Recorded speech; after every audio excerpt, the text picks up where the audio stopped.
اعوذ باللہ من الشیطان الرجیم بسم اللہ الرحمن الرحیم رب اشرح لی صدری ویسر لی امری واحلل عقدۃ من لسانی یفقہوا قولی اللہم صلی علی محمد وآل محمد وعجل فرجہم۔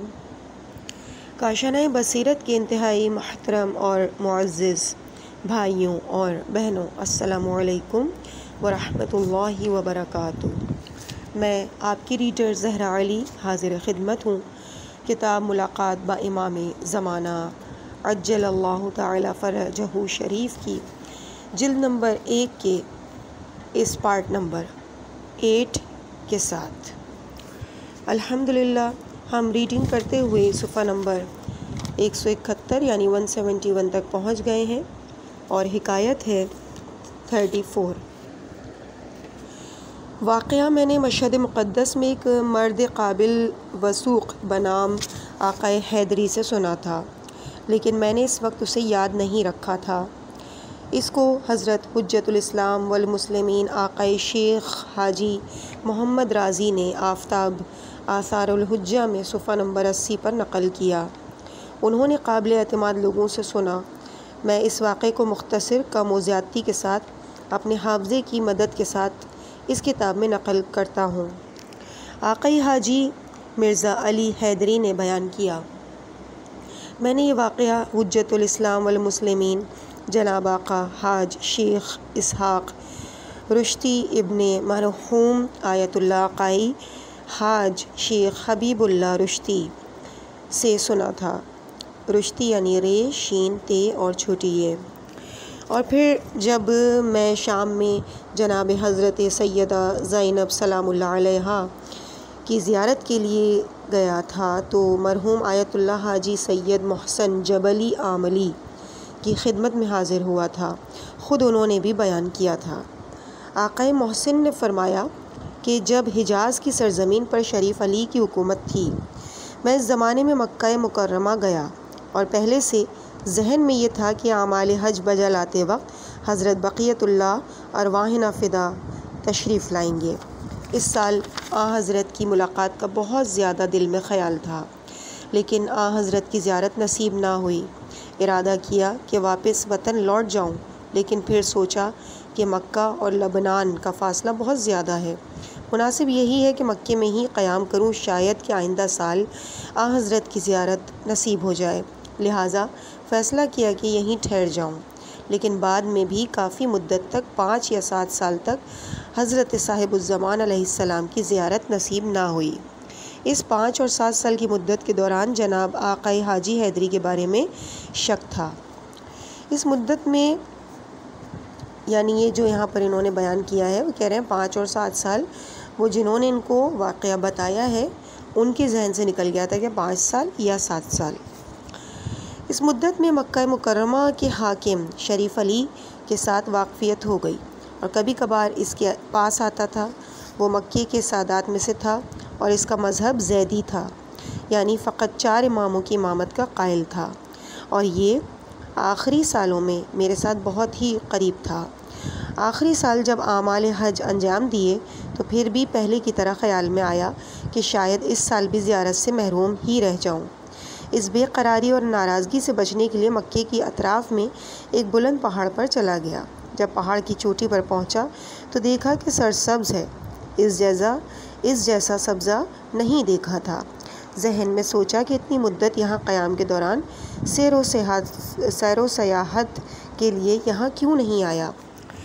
میں جس وقت پہاڑ کی چوٹی سے اس چمن زار سبزے کے درمیان پہنچا تو دیکھا کہ وسط میں ایک خیمہ نصب ہے، اس کے نیچے کچھ لوگ بیٹھے ہیں۔ ایک شخص جس کی شخصیت سے بزرگی اور علم کے آثار نمایاں تھے خیمے کے درمیان میں بیٹھا تھا۔ یوں معلوم ہوتا تھا کہ ان لوگوں کو درس دے رہا ہے۔ اس بزرگ کی گفتگو سے جو کچھ میں نے سنا تھا وہ یہ تھا: ہماری جدہ حضرت زہرا سلام اللہ علیہا کی اولاد اور ذریت کو موت کے وقت ایمان اور ولایت نصیب ہوتی ہے۔ ان کی نسل سے کوئی شخص بھی دنیا سے مذہب حقہ کی قبولی اور ایمان کے کامل ہونے سے پہلے نہیں اٹھے گا۔ اسی دوران مکہ مکرمہ کی طرف سے ایک شخص آیا اور اس بزرگ وار کو عرض کیا، شریف کی موت قریب ہے، آپ تشریف لائیے۔ میں یہ لفظ سنتے ہی مکے کی طرف چل پڑا، فوراً سیدھا بادشاہ کے محل میں داخل ہوا۔ میں نے دیکھا کہ وہ احتضار کی حالت میں ہے۔ اہل سنت کے علماء اور قاضی اس کے ارد گرد بیٹھے ہیں، اسے مذہب اہل سنت کی تلقین کرتے ہیں، لیکن وہ کسی طرح بھی ایک لفظ بھی زبان پر نہیں لاتا، اور اس کا بیٹا اس کے بستر پر پریشانی کے عالم میں بیٹھا ہے۔ اچانک میں نے دیکھا کہ وہی آقا جو خیمے میں درس دے رہے تھے دروازے سے داخل ہوئے اور شریف کے سرہانے بیٹھ گئے، اور مجھے یہ معلوم تھا کہ انہیں صرف میں تنہا ہی دیکھ رہا ہوں، اس لیے میں ان کی طرف دیکھتا تھا، لیکن دوسرے لوگ ان سے غافل تھے۔ مگر مجھ پر بھی ایسی حالت طاری ہو گئی تھی کہ میں انہیں سلام کرنے کی طاقت نہیں رکھتا تھا، اور نہ ہی میں اپنی جگہ سے حرکت کر سکتا تھا۔ انہوں نے اپنا رخ انور شریف علی کی طرف کیا اور فرمایا، قل اشہد ان لا الہ الا اللہ۔ شریف نے کہا، اشہد ان لا الہ الا اللہ۔ انہوں نے کہا، قل اشہد ان محمد رسول اللہ صلی اللہ علیہ وآلہ وسلم۔ شریف نے بھی کہا، اشہد ان محمد رسول اللہ۔ انہوں نے کہا، قل اشہد ان علی حجت اللہ۔ شریف نے بھی اشہد ان علی حجت اللہ کہا۔ وہ بزرگوار اسی طرح ایک ایک امام حق کا نام لیتے جاتے تھے، اور شریف ہر ایک کا اقرار کرتا جاتا تھا۔ شریف علی ترتیب کے ساتھ جواب دیتا جاتا اور اقرار کرتا تھا، یہاں تک کہ حضرت بقیت اللہ ارواحنا فدا کے نام مقدس پر پہنچا۔ اس بزرگ نے کہا، قل اشہد انک حجت اللہ، یعنی اے شریف تو کہہ دے، میں گواہی دیتا ہوں کہ آپ خدا کی حجت ہیں۔ شریف نے کہا، میں گواہی دیتا ہوں کہ آپ خدا کی حجت ہیں۔ اس موقع پر مجھے معلوم ہوا کہ 2 مرتبہ حضرت بقیت اللہ عجل اللہ تعالی فرجہ شریف کی زیارت نصیب ہوئی، لیکن افسوس کہ اس طرح میری قدرت سلب ہو گئی کہ حضرت سے بات کرنے اور اظہار عقیدت کی طاقت نہ رکھتا تھا۔ مرحوم آیت اللہ سید محسن جبل عاملی 1371 ہجری قمری شام میں اس دنیا سے رخصت ہو گئے، اور سیدہ زینب سلام اللہ علیہا کے دونوں صحنوں کے راستے میں دفن ہوئے۔ حکایت نمبر 35۔ عالم جلیل اور فقیہ عالی مقام سید حسن ابن حمزہ شیعوں کے بزرگ علماء میں سے ہیں۔ 6 پشتوں کے ساتھ حضرت امام حسین سید الشہداء علیہ السلام کے ساتھ جا ملتے ہیں۔ انہوں نے نقل کیا کہ شیعوں میں سے ایک صالح مرد نے کہا کہ میں ایک مرتبہ حج کے لیے اپنے گھر سے نکلا، اتفاق سے اس سال معتدی امراض اور گرمی بہت زیادہ تھی، میں راستے ہی میں سستی کی وجہ سے پیچھے رہ گیا، سخت پیاس کی وجہ سے گرم بیابان میں زمین پر گر پڑا۔ موت کا وقت قریب تھا کہ میرے کانوں میں گھوڑے کی آواز آئی، میں نے آنکھیں کھولیں تو گھوڑے پر ایک خوبصورت نوجوان دیکھا جو میرے سر پر پانی کا پیالہ لیے ہوئے ہے۔ گھوڑے سے نیچے اترا اور وہ پانی مجھے دیا۔ وہ پانی اس قدر شیریں اور ٹھنڈا تھا کہ اس جیسا میں نے آج تک نہیں پیا تھا۔ میں نے اس آقا سے سوال کیا کہ آپ کون ہیں کہ اس قدر مجھ پر لطف و کرم فرمایا؟ اس نے جواب دیا کہ میں اللہ تعالیٰ کے بندوں پر قادر مطلق کی طرف سے حجت ہوں، میں زمین پر بقیت اللہ ہوں، میں وہ ہوں جو زمین کو عدل و انصاف سے اس طرح سے پر کر دوں گا جس طرح وہ پہلے ظلم و جور سے بھر چکی ہوگی۔ میں حسن ابن علی ابن محمد ابن علی ابن موسیٰ ابن جعفر ابن محمد ابن علی ابن الحسن ابن علی ابن ابی طالب علیہ السلام ہوں۔ جب میں نے پہچان لیا، مجھے حکم دیا کہ اپنی آنکھوں کو بند کرو۔ میں نے حضرت کے حکم کی تعمیل کی، پھر چند لحظے بعد فرمایا، اپنی آنکھیں کھول لو۔ جب میں نے اپنی آنکھیں کھولیں تو اپنے آپ کو قافلے کے نزدیک پایا اور حضرت آنکھوں سے غائب ہو گئے تھے۔ حاجی نوری اپنی کتاب نجم الثاقب میں یہ واقعہ لکھنے کے بعد بیان کرتے ہیں کہ حسن ابن حمزہ علماء امامیہ کے اجل فقہا میں سے ہیں، اور ان کی تصانیف میں ایک کتاب غیبت ہے۔ اور شیخ طوسی علیہ الرحمہ فرماتے ہیں کہ سید حسن ابن حمزہ ادیب، فاضل، عارف، زاہد، فقیر اور بہت سی خوبیوں کے مالک تھے۔ حکایت نمبر 36۔ باقی ابن عطوہ علوی حسنی سادات میں سے تھا اور علی ابن عیسیٰ اربلی کے نزدیک قابل اعتماد تھا۔ اس نے نقل کیا کہ اس نے کہا ہے، میرا باپ زیدی مسلک سے تعلق رکھتا تھا۔ وہ ایسی مرض میں مبتلا ہوا کہ حکیم کسی بھی طرح ان کا علاج کرنے کی طاقت نہیں رکھتے تھے، اور میرے باقی بھائی سب 12 اماموں کو ماننے والے تھے۔ اس لیے وہ اپنے بیٹوں سے خوش نہیں تھے اور انہیں یہ پسند نہیں تھا کہ ہم ان کے مذہب کے علاوہ کسی اور مذہب پر چلیں۔ کبھی کبھی ہم مذہب شیعہ کی حقانیت کے سلسلے میں انہیں استدلال بھی پیش کرتے تھے اور حضرت بقیت اللہ عجل اللہ تعالی فرجہ شریف کے متعلق کہتے تھے کہ وہ زندہ ہیں۔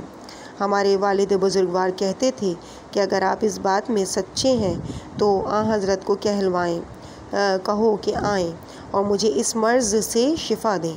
اگر مجھے شفا دیں گے تو میں تمہارے مذہب کی حقانیت تسلیم کر لوں گا، اور بار بار اسی طرح کہتے، میں تمہارے مسلک کی اس وقت تک تصدیق نہیں کروں گا جب تک آپ کے امام زمانہ علیہ السلام، آپ کے حضرت مہدی علیہ السلام نہ آئیں اور مجھے اس بیماری سے نجات نہ دلائیں۔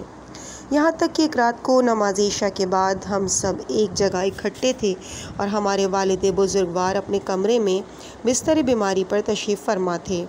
ہم نے سنا کہ ہم کو آواز دے رہے ہیں اور فرما رہے ہیں کہ آؤ، جلدی سے آؤ کہ آپ کے مولا اور آقا یہاں تشریف فرما ہے۔ میں جلدی کے ساتھ ان کے پاس پہنچا لیکن کسی کو نہ دیکھا، البتہ وہ کمرے کی طرف دیکھتے تھے اور کہتے تھے کہ مولا کی خدمت میں پہنچو، اس لیے کہ ابھی وہ میرے پاس سے تشریف فرما تھے۔ اب وہ کمرے سے باہر گئے ہیں۔ ہم ان کے حکم کے مطابق کمرے سے باہر آئے، ادھر ادھر دوڑے مگر کسی کو نہ دیکھا۔ ہم والد بزرگوار کے پاس واپس لوٹ آئے، ان سے سوال کیا کیا ہوا؟ وہ بہتے ہوئے آنسوؤں سے فرماتے تھے کہ ایک شخص میرے پاس آیا اور کہا، یا عطوہ۔ میں نے پوچھا، آپ کون ہیں؟ اس بزرگوار نے فرمایا، میں تیرے بیٹوں کا امام زمانہ علیہ السلام ہوں، میں آیا ہوں تاکہ تجھے شفا عطا کروں۔ اس کے بعد اس نے اپنا ہاتھ دراز کیا اور مرض کی جگہ پہ رکھا، کلی طور پہ مجھے اس بیماری سے نجات دی اور میں نے کاملاً صحت و سلامتی حاصل کی۔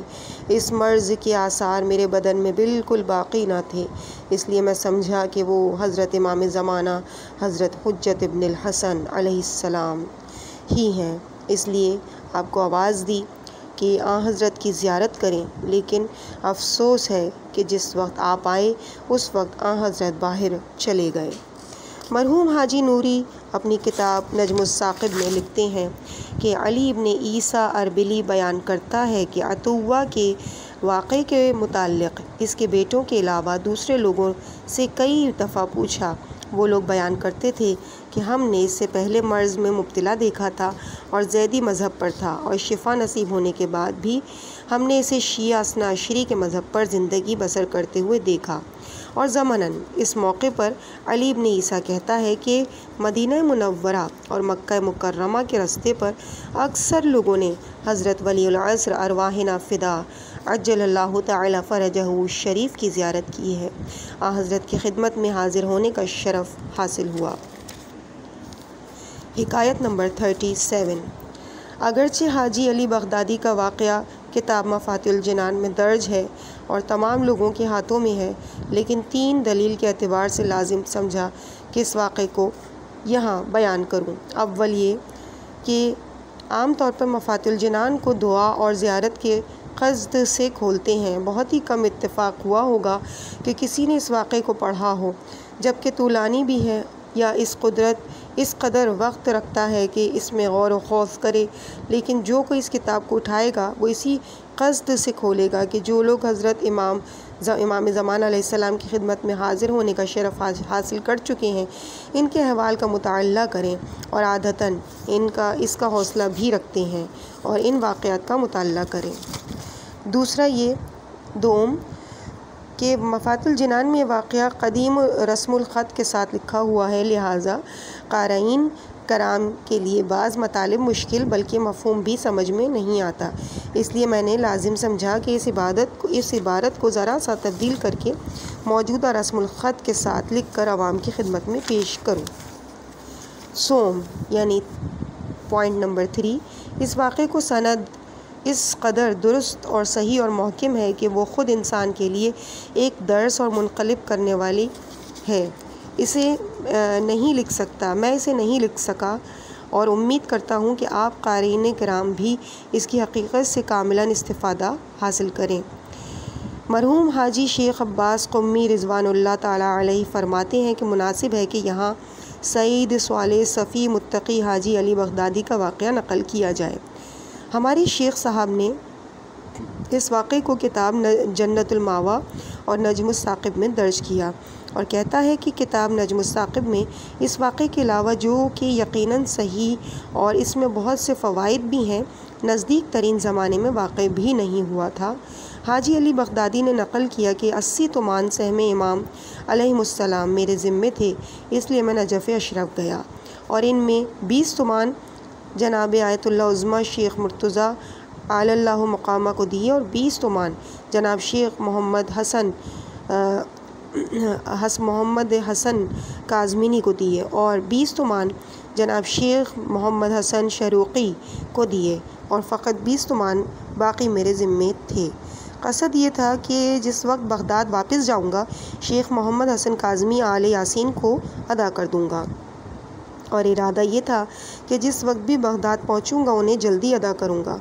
جمعرات کا دن تھا۔ میں حضرت امام موسیٰ ابن جعفر اور حضرت امام محمد تقی علیہ السلام کی زیارت کے لیے کاظمین گیا اور جناب شیخ محمد حسن کاظمینی آل یاسین کی خدمت میں حاضر ہوا۔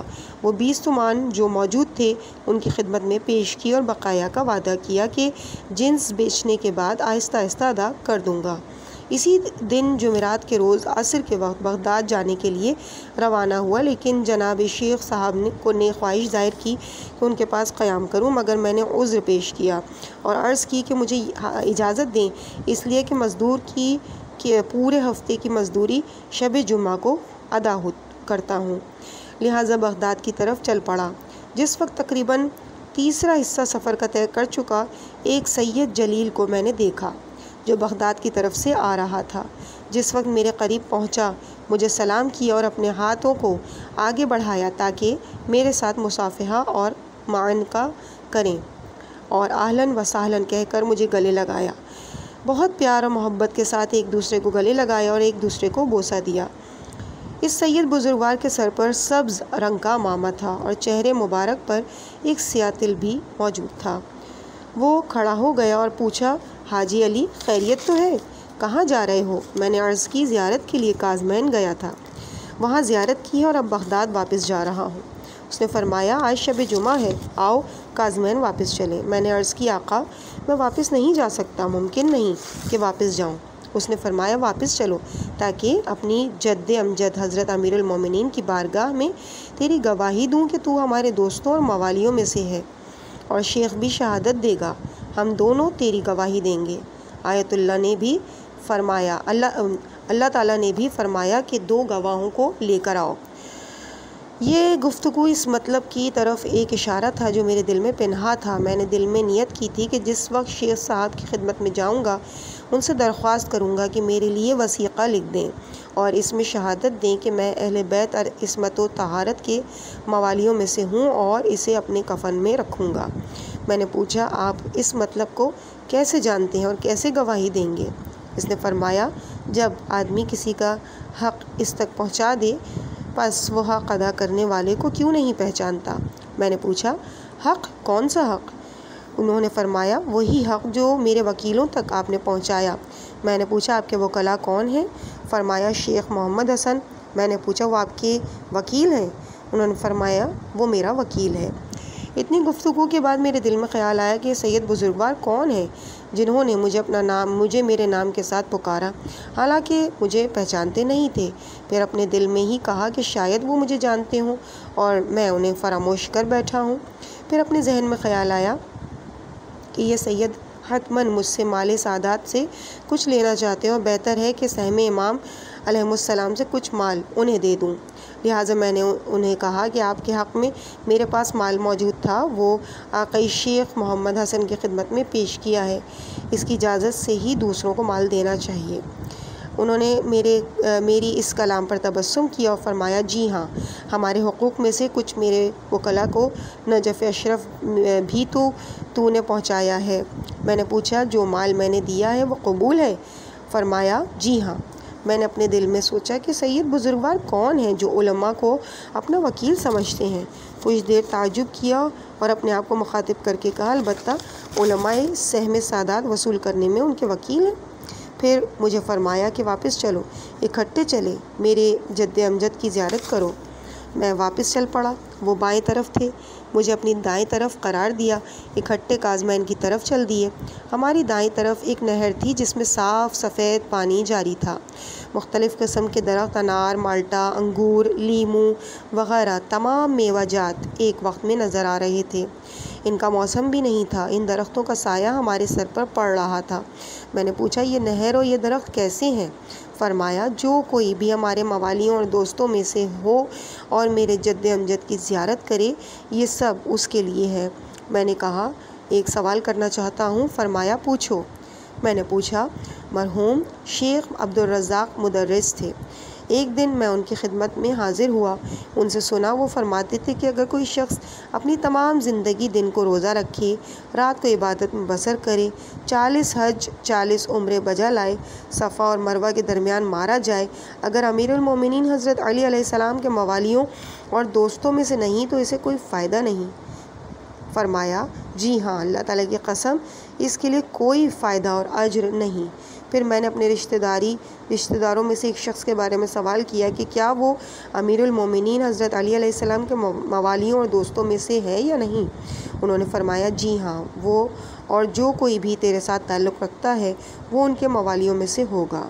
میں نے کہا، آقا، ایک سوال کرنا چاہتا ہوں۔ فرمایا، پوچھو۔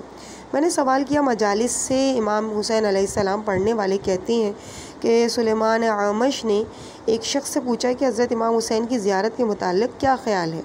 اس نے کہا کہ بدعت ہے۔ سلیمان اعمش نے رات کو خواب میں دیکھا کہ ایک محل زمین اور آسمان کے درمیان ہے۔ اس نے پوچھا، اس محل میں کون ہے؟ جواب دیا گیا کہ حضرت فاطمۃ الزہرا سلام اللہ علیہا اور ختیجۃ الکبریٰ سلام اللہ علیہا ہیں۔ اس نے پوچھا، کہاں تشریف لے جا رہی ہیں؟ جواب دیا، چونکہ آج کی رات شب جمعہ ہے، اس لیے امام حسین علیہ السلام کی زیارت کے لیے جا رہی ہیں۔ اور اس نے دیکھا کہ محل سے کچھ لکھے ہوئے ورق نیچے پھینک رہی ہیں۔ ان پر لکھا ہے، امانو من النار لزوار الحسین علیہ السلام فی لیلۃ الجمعۃ امان من النار یوم القیامہ، یعنی شب جمعہ کو امام حسین علیہ السلام کے زوار کے لیے امان ہے آتش قیامت کے دن۔ کیا یہ حدیث ہے؟ انہوں نے فرمایا، جی ہاں، صحیح ہے اور مطلب بھی تمام ہے۔ میں نے پوچھا، آقا، یہ درست ہے کہ کہتے ہیں کہ جو کوئی شخص جمعے کی رات کو امام حسین کی زیارت کرے اس کے لیے امان ہے؟ انہوں نے فرمایا، جی ہاں، اللہ تعالیٰ کی قسم، ہماری آنکھوں سے آنسو جاری ہو گئے اور گریہ کیا۔ میں نے کہا، آقا جان، ایک سوال ہے۔ فرمایا، پوچھو۔ میں نے کہا، 1269 ہجری میں حضرت امام موسیٰ رضا علیہ السلام کی زیارت کے لیے گیا۔ دیہات نیشا پور میں ایک عربی ملا جو شروقیہ عربوں میں سے تھا۔ نجف اشرف کی مشرقی جانب صحرا نشین ہے۔ میں نے اسے مہمان ٹھہرایا اور اس سے پوچھا کہ حضرت علی ابن موسیٰ رضا علیہ السلام کی ولایت کیسی ہے؟ اس نے کہا، بہشت ہے۔ 15 روز ہو چکے کہ اپنے مولا امام رضا علیہ السلام کے مال سے کھا رہا ہوں۔ نکیرین کیا حق رکھتے ہیں کہ قبر میں میرے پاس آئیں جبکہ میرا گوشت اور خون حضرت کے کھانے سے پیدا ہوا ہے؟ کیا یہ صحیح ہے کہ کیا امام علی ابن موسیٰ رضا علیہ السلام قبر میں آئیں گے اور اسے منکر و نکیر سے نجات دلائیں گے؟ فرمایا، جی ہاں، اللہ تعالیٰ کی قسم، میرے جد امجد ضامن ہے۔ میں نے عرض کیا کہ آقا، میرا ایک چھوٹا سا سوال ہے۔ فرمایا، پوچھو۔ میں نے کہا کہ میں نے امام علی رضا علیہ السلام کی زیارت کی ہے، کیا وہ قبول ہے؟ فرمایا انشاءاللہ قبول ہے۔ میں نے کہا آقا میں ایک بات پوچھنا چاہتا ہوں۔ انہوں نے فرمایا پوچھو۔ میں نے پوچھا حاج احمد بزاد باشی کی زیارت قبول ہے یا نہیں؟ وہ مشہد مقدس میں راہ میں میرا ہمسفر تھا اور جو رقم خرچ کی تھی اس میں شریک تھا۔ انہوں نے فرمایا عبد صالح کی زیارت قبول ہے۔ میں نے عرض کی ایک سوال کرنا چاہتا ہوں۔ فرمایا پوچھو۔ میں نے پوچھا کہ فلاں شخص بغداد کا رہنے والا ہمارا ہمسفر تھا، کیا اس کی زیارت قبول ہے؟ انہوں نے کوئی جواب نہ دیا۔ میں نے پوچھا میرے آقا میرے الفاظ آپ نے سنے یا نہیں سنے؟ اس کی زیارت قبول ہے؟ پھر بھی کوئی جواب نہیں دیا۔ یہ شخص اہل بغداد کے دوسرے چند افراد سمیت مالدار لوگوں میں سے تھا اور ہمیشہ راستے میں لہو و لعب میں مشغول رہتا تھا اور اپنی ماں کا قاتل بھی تھا۔ اس موقع پر ایسے مقام پر پہنچ چکے تھے کہ راستہ کشادہ تھا اور اس کے دونوں طرف باغات تھے۔ شہر کاظمین ہمارے سامنے تھا۔ اس راستے میں کچھ حصہ ایسا تھا جو بعض یتیم سادات کی جگہ تھی۔ حکومت نے جبراً ان سے لے کر راستے میں ساتھ ملا لی تھی۔ جو اہل تقویٰ پرہیزگار لوگ اس بات سے باخبر تھے اس جگہ سے نہیں گزرتے تھے، مگر میں نے دیکھا کہ وہ آقا سید بزرگوار اس زمین والی جگہ سے گزر رہے ہیں۔ میں نے کہا اے میرے آقا یہ زمین بعض یتیم سادات کا مال ہے، اس میں تصرف جائز نہیں۔ انہوں نے فرمایا جگہ ہمارے جد امجد حضرت علی علیہ السلام اور ان کی ذریت کی ہے اور وہ ہماری اولاد ہیں، ہمارے موالیوں میں سے ہیں، اس میں تصرف حلال ہے۔ اس جگہ کے قریب حاجی مرزا ہادی کا ایک باغ تھا۔ وہ ایران کے مالدار لوگوں میں سے تھا جو اس وقت بغداد میں رہتا تھا۔ میں نے پوچھا آقا جان لوگ کہتے ہیں کہ حاجی مرزا ہادی کے باغ کی زمین حضرت موسیٰ ابن جعفر علیہ السلام کی ہے، کیا یہ صحیح ہے یا نہیں؟ انہوں نے کہا تمہیں ایسی باتوں سے کیا کام؟ اس جگہ پر ہم پہنچے کہ دریائے دجلہ سے مزارعوں کے لیے ایک نہر اس سے نکالی گئی تھی جو راستے کے درمیان سے گزر رہی تھی کہ اس کے بعد دو راستے ہو جاتے تھے۔ دونوں راستے کاظمین جاتے تھے۔ ان میں سے ایک راستے کا نام سلطانی راہ تھا، دوسرے راستے کا نام راہ سادات کے نام سے مشہور تھا۔ میں نے کہا آقا آ جائیں اس راستے میں جائیں، یعنی راہ سلطانی میں۔ انہوں نے فرمایا نہ، ہم اپنے راستے پر جائیں گے۔ یہاں سے صرف چند قدم اٹھا کر رکھے تھے کہ میں نے اپنے آپ کو کاظمین کے مقدس صحن میں جوتیاں رکھنے کی جگہ قریب دیکھا۔ کوئی محلہ یا بازار نہیں دیکھا تھا۔ کمرے کے سامنے برآمدے میں داخل ہو چکے تھے۔ حرم کی شرقی سمت کی طرف سے جو پاؤں مقدس کے نیچے کی طرف ہے باب المراد کی طرف سے وہاں داخل ہوئے اور آقا دروازے پر کھڑے ہو کر اذن دخول نہیں پڑھا، سیدھے حرم میں داخل ہو گئے۔ وہ ایک جگہ کھڑے ہو گئے اور مجھے فرمایا زیارت کرو۔ میں نے کہا میں پڑھا لکھا آدمی نہیں ہوں۔ انہوں نے فرمایا میں تیرے لیے زیارت پڑھوں؟ میں نے عرض کی جی ہاں۔ انہوں نے پڑھا ادخلوا یا اللہ السلام علیک یا رسول اللہ السلام علیک یا امیر المؤمنین۔ ایک ایک امام کا نام لے کر سلام پڑھا یہاں تک کہ حضرت امام حسن عسکری علیہ السلام کے نام پر پہنچے اور پڑھا السلام علیک یا ابا محمد الحسن العسکری۔ اس کے بعد مجھے فرمایا کہ تو امام زمانہ کو جانتا ہے؟ میں نے کہا میں کیسے نہیں پہچانتا ہوں۔ انہوں نے فرمایا ان پر سلام کہو۔ میں نے کہا السلام علیک یا حجت اللہ یا صاحب الزمان یا ابن الحسن۔ آقا مسکرائے اور فرمایا علیک السلام ورحمۃ اللہ وبرکاتہ۔ پھر حرم میں داخل ہوئے، اپنے آپ کو ذریعہ مقدس کے ساتھ مس کیا اور اسے بوسے دیے۔ مجھے فرمایا کہ زیارت پڑھو۔ میں نے کہا میں ان پڑھ ہوں۔ فرمایا میں تیری طرف سے زیارت پڑھوں؟ میں نے کہا جی ہاں۔ پھر انہوں نے فرمایا کہ کون سی زیارت پڑھوں؟ میں نے کہا جو زیارت افضل ہے۔ تو انہوں نے فرمایا زیارت امین اللہ افضل ہے۔ پھر زیارت امین اللہ پڑھنے میں مشغول ہوئے اور اس زیارت کو اس طرح پڑھا، یعنی السلام علیکما یا امین اللہ فی ارضہ یا حجتہ علی عبادہ اشہد انکما جاہدتما فی اللہ حق جہادہ، اور اس کے ساتھ آخر تک یہ زیارت پڑھی۔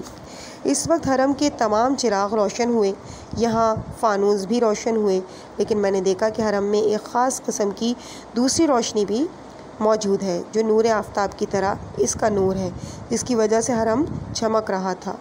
حرم کی تمام تر بتیاں اس کے سامنے ایسی تھیں جیسے آفتاب کے سامنے چراغ کی روشنی ہوتی ہے، اور میں اس قدر غفلت میں تھا کہ ان تمام تر علامات اور نشانیوں کے باوجود کسی طریقے سے بھی متوجہ نہ ہوا۔ جس وقت ہماری زیارت اختتام پر پہنچی تو پائے مبارک کے نیچے کی طرف سے سر کے پیچھے کی طرف یعنی حرم کے شرقی جانب ہم آئے۔ آقا نے مجھ سے فرمایا، میرے جد امجد حضرت امام حسین علیہ السلام کی زیارت کرنے کا ارادہ ہے؟ میں نے کہا جی ہاں، شب جمعہ ہے، ہمیں زیارت کرنی چاہیے۔ آقا نے میرے لیے زیارت وارثہ پڑھی۔ اس وقت مؤذن مغرب کی اذان سے فارغ ہوا۔ آقا نے فرمایا جاؤ جماعت کے ساتھ نماز پڑھو۔ ہم اکٹھے اس مسجد میں گئے تو سر مقدس کے نیچے کی طرف سے وہاں نماز جماعت کھڑی ہو چکی تھی۔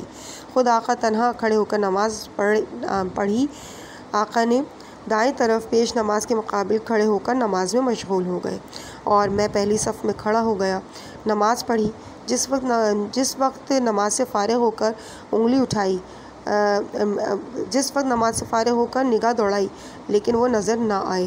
جلدی سے مسجد سے باہر آیا، حرم میں پھرتا رہا لیکن دکھائی نہ دیے، مگر میرا ارادہ یہ تھا کہ تلاش کروں، رات کو انہیں اپنے پاس مہمان ٹھہراؤں اور ان کی خدمت خاطر تواضع کروں اور چند قرآن مجید ان کی خدمت میں پیش کروں۔ اچانک خواب غفلت سے بیدار ہوا۔ اپنے دل میں خیال کیا کہ یہ سید بزرگوار کون تھے؟ یہ تمام تر معجزات اور کرامات ان کی موجودگی میں ظہور پذیر ہوئے اور ان کے حکم کی اطاعت کرتے ہوئے راستے سے واپس لوٹا، حالانکہ کس قیمت پر بھی میں لوٹنے کو تیار نہ تھا۔ میں نے انہیں کبھی نہیں دیکھا تھا مگر وہ میرے نام بھی جانتے تھے اور ان کی گواہی دینا، میری نیت سے آگاہ ہونا، دل کے رازوں سے باخبر ہونا، نہر کا جاری ہونا، باقی موسم کے مختلف قسم کے درختوں کا پھلدار ہونا اور جس وقت میں امام زمانہ پر سلام پڑھتا تھا اس وقت سلام کا جواب دینا وغیرہ۔ آخر کار جہاں جوتے رکھے جاتے تھے وہاں آیا۔ ان سے پوچھا جو آقا میرے ساتھ زیارت کے لیے آئے تھے وہ کہاں گئے؟ انہوں نے جواب دیا باہر چلے گئے۔ ضمناً ان جوتیاں رکھنے والے نے پوچھا کہ یہ سید تمہارے ساتھی تھے؟ میں نے کہا جی ہاں۔ قصہ مختصر، میں ان کو تلاش کرتا رہا لیکن وہ مجھے نہ مل سکے اور میں اپنے میزبان کے گھر چلا گیا۔ رات وہاں گزاری۔ صبح سویرے آقائے شیخ محمد حسن کی خدمت میں حاضر ہوا اور سارا واقعہ ان کی خدمت میں بیان کیا۔ انہوں نے اپنا ہاتھ اپنے منہ پر رکھا، گویا مجھے اس طرح سمجھایا کہ اس واقعے کا کسی کے سامنے اظہار نہ کرنا، اور فرمایا اللہ تعالیٰ تیری توفیقات میں مزید اضافہ فرمائے۔ میں نے بھی یہ واقعہ کسی کو نہ بیان کیا۔ تقریباً 1 ماہ اس واقعے کو گزر چکا تھا۔ ایک دن کاظمین کے حرم میں ایک سید بزرگوار کو دیکھا۔ وہ میرے قریب آئے اور مجھ سے پوچھا کہ تو نے کیا دیکھا ہے؟ میں نے کہا کوئی چیز نہیں دیکھی۔ اس نے دوبارہ سوال کیا۔ میں نے دوبارہ پہلے کی طرح جواب دیا اور بہت سختی کے ساتھ انکار کیا۔ اچانک وہ میری نظروں سے غائب ہو گئے۔ پھر اس کے بعد میں نے انہیں نہیں دیکھا۔ ظاہراً یہ ملاقات تھی اور سید بزرگوار کا پوچھنا اس بات کی علامت تھی کہ حاجی علی بغدادی اس واقعے کو لوگوں کے سامنے بیان کرو۔